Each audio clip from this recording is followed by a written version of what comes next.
Bismillahirrahmanirrahim. Assalamualaikum warahmatullahi wabarakatuh. Waalaikumsalam warahmatullahi wabarakatuh. Alhamdulillah wassalatu wassalamu ala Rasulillah wa ala alihi wa ashabi wa mawala. Asyhadu an la ilaha illallah wahdahu la syarikalah wa asyhadu anna Muhammadan abduhu wa rasuluh sallallahu alaihi wasallam tasliman katsira amma ba'd. Rekan-rekan yang berada di Masjid Al-Mahdi dan juga yang berada di rumah yang sedang menyaksikan kajian seperti biasa, yaitu tadabbur Quran. Senantiasa kita memanjatkan puji syukur kita kepada Allah Subhanahu wa taala yang telah memberikan kepada kita berbagai macam nikmat karunia-Nya. Dan di antara nikmat yang wajib kita syukuri yaitu nikmat waktu luang dan waktu sehat. Karena kedua kenikmatan inilah manusia kadang tertipu ya. Sebagaimana yang Rasulullah katakan di dalam hadisnya, ni'matani maghmunun fihi ma kasrun minan nas, as-siha wal faragh. Bahwasanya dua kenikmatan yang manusia banyak tertipu dengan kedua kenikmatan tersebut, yaitu nikmat sehat, yaitu nikmat diberi kesehatan oleh Allah, dan nikmat waktu luang. Sehingga tidak sedikit kaum muslimin ketika ada kenikmatan sehat dan waktu luang, mereka tidak bisa memanfaatkan untuk ketaatan kepada Allah Subhanahu wa taala. Oleh karena itu wajib untuk kita menjaganya kenikmatan ini.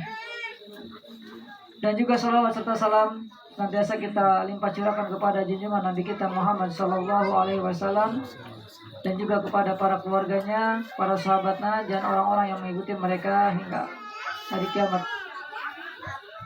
Baik rekan semuanya, semoga dirahmati oleh Allah Subhanahu Wa Taala. Seperti biasa, yaitu kita akan membaca satu atau dua ayat untuk kita tadabburi daripada ayat-ayat yang mulia.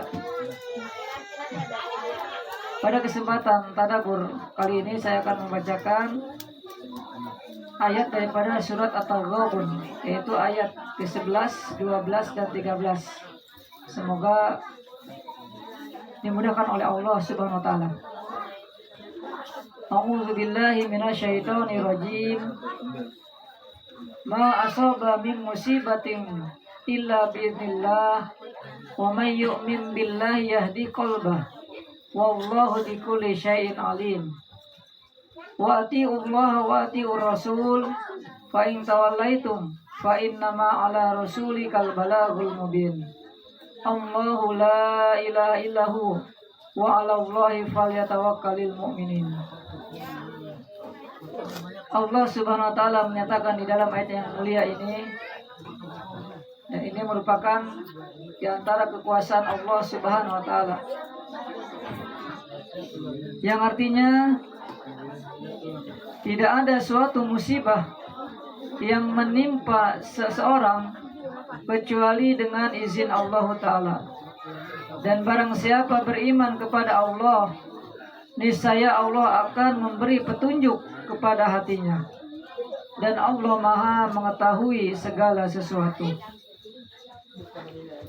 Pada ayat-ayat sebelumnya Allah menyatakan bahwasanya manusia itu terbagi kepada dua golongan. Golongan yang pertama, golongan orang-orang yang percaya kepada Allah, kepada Rasul-Nya, sehingga mereka mempersiapkan berbagai macam ketaatan kepada Allah Subhanahu wa taala. Kemudian golongan yang kedua, yaitu golongan orang-orang yang ingkar kepada Allah dan Rasul-Nya, yaitu orang-orang kafir. Mereka tidak percaya sehingga mereka tidak mempersiapkan tentang kehidupan akhirat. Adapun pada ayat ini, yaitu ayat yang 11, bahwasanya Allah menceritakan atau mengabarkan kepada hamba-hambanya segala sesuatu yang terjadi kepada hamba-hambanya di muka bumi, melainkan atas izin Allah Subhanahu wa taala. baik itu perkara-perkara kelezatan dunia ataupun perkara-perkara ketidaksenangan, perkara-perkara yang menyakitkan. Semua itu atas izin Allah Subhanahu wa taala. Bahwasanya Allah telah menetapkan itu untuk hamba-hambanya. Dan ini sejalan dengan hadis sahih riwayat Muslim, bahwasanya kataballahu maqadir al-khalaiq qabla an yakhluqa as-samawati wal ard bi 50 alf sanah. Bahwasanya Allah telah menciptakan berbagai macam takdir-takdir makhluknya sebelum Allah menciptakan bumi dan langit selama 50.000 tahun. Artinya segala sesuatu yang telah Allah tetapkan itu merupakan ketentuan Allah.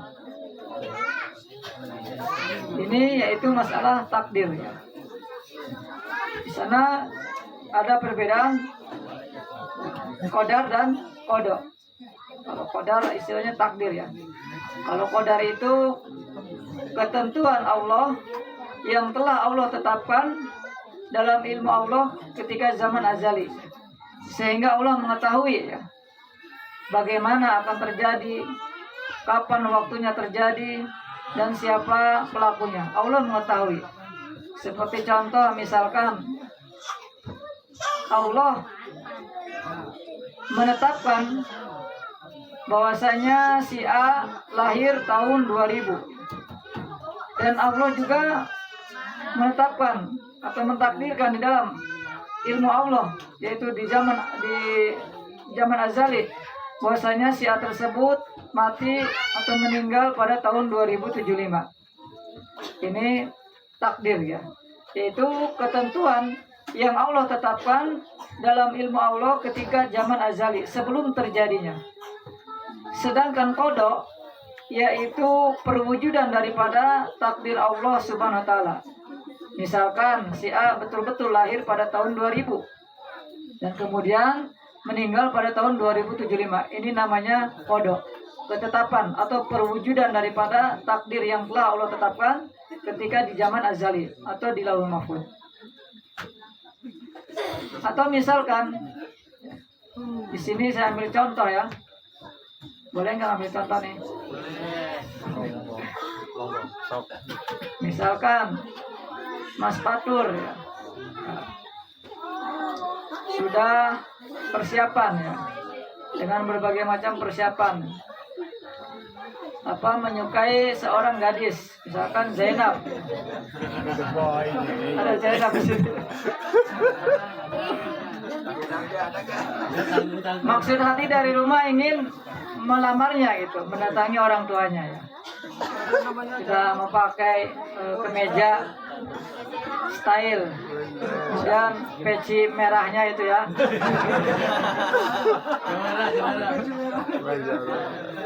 Palang pintu nanti. Ternyata ketika sampai ke rumahnya, qadarullah ya.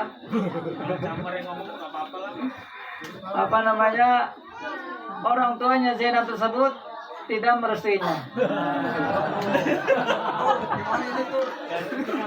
Apa jawabannya?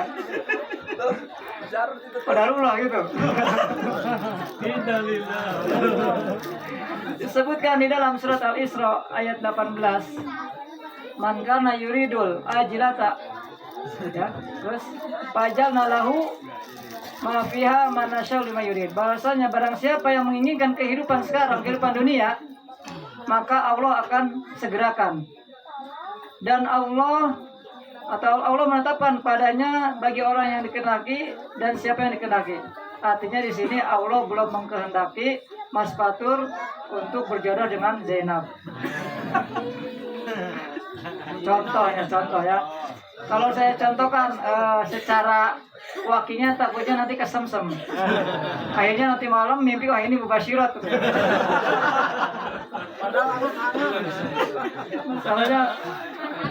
Karena sebagaimana yang pernah disampaikan oleh Ustaz tadi, bahwasanya kalau mimpi itu dilihat dari keadaan si pemimpin ya.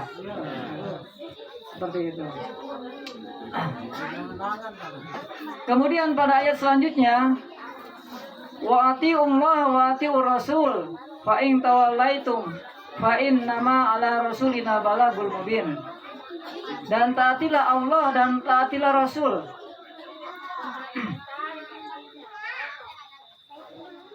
Dan barang siapa yang kamu berpaling, maka sesungguhnya kewajiban Rasul, yaitu kami hanyalah menyampaikan amanah Allah dengan terang. Artinya kita di sini diperintahkan untuk mentaati Allah dan mentaati Rasul. Dan seandainya kita atau manusia tidak mau mentaati Allah dan mentaati Rasul, bahwasanya Rasulullah tetap menyampaikan. Beliau hanya menyampaikan dengan jelas. Tapi konsekuensinya, ketika seorang hamba tidak mentaati Allah dan Rasulnya, maka akan Allah timpakan sebuah fitnah, bahkan azab yang sangat pedih.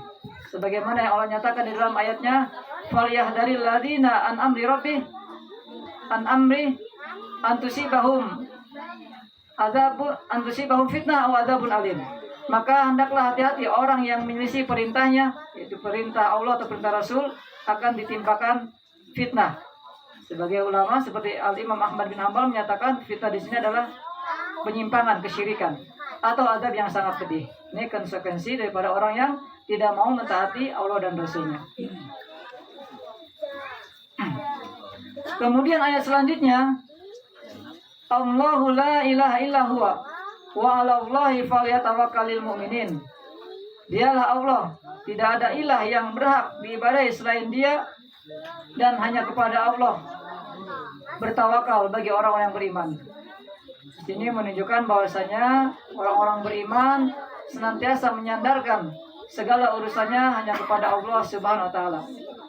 Segala urusan, baik itu perkara dunia ataupun perkara akhirat. Baik itu perkara perjodohan, rezeki, dan juga perjuangan. Kita tawakal kepada Allah Subhanahu wa taala. Qul la yusibana, yang kurang lebih artinya qul la yusibana illa ma kataballahu lana. Bahwasanya katakanlah, tidaklah yang menimpa kepada kami, sekali-kali tidak akan menimpa kepada kami kecuali apa yang telah Allah tetapkan. Artinya kita enjoy saja ya. Nah, semua telah Allah tetapkan. Enjoy aja ya. Walaupun Udah diucapkan itu. jadi pada ayat ini yaitu kita bisa mengambil pelajaran bahwasanya segala sesuatu yang terjadi di alam dunia ini, baik terjadi kepada makhluknya yaitu kepada seluruh manusia dan makhluk-makhluk lainnya, itu merupakan ketetapan yang telah Allah tetapkan. Allah mengetahui kapan terjadi, kepada siapa terjadi, dan siapa pelakunya. Kemudian juga pada ayat ini kita bisa mengambil pelajaran bahwasanya hendaklah kita mentaati Allah dan Rasulnya. Dan seandainya pun manusia tidak mau mentaatinya, bahwasanya Rasulullah SAW tetap hanya sebatas menyampaikan. Begitu juga kita ya, ketika kita menyampaikan kebenaran berupa al-mubasyirat akhir zaman, kita hanya sebatas menyampaikan begitu, dengan jelas, dengan terang.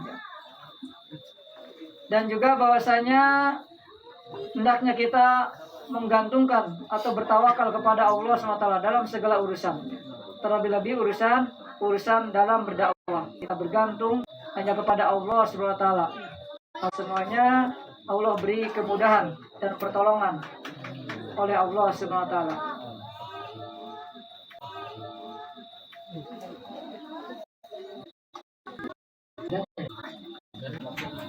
Baik, karena waktu Isya sudah masuk, persiapan wudhu,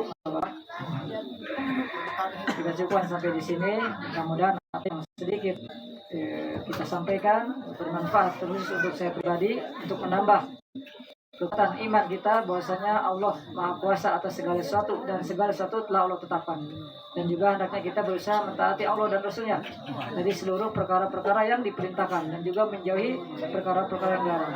Dan bahwasanya hendaklah kita semua menggantungkan segala urusan kita, yaitu bertawakal kepada Allah SWT. Kita tutup dengan doa kafatul majlis. Subhanakallahumma wa bihamdika asyhadu an la ilaha illa anta astaghfiruka wa atubu ilaik. Walhamdulillahirabbil alamin. Wassalamualaikum warahmatullahi wabarakatuh.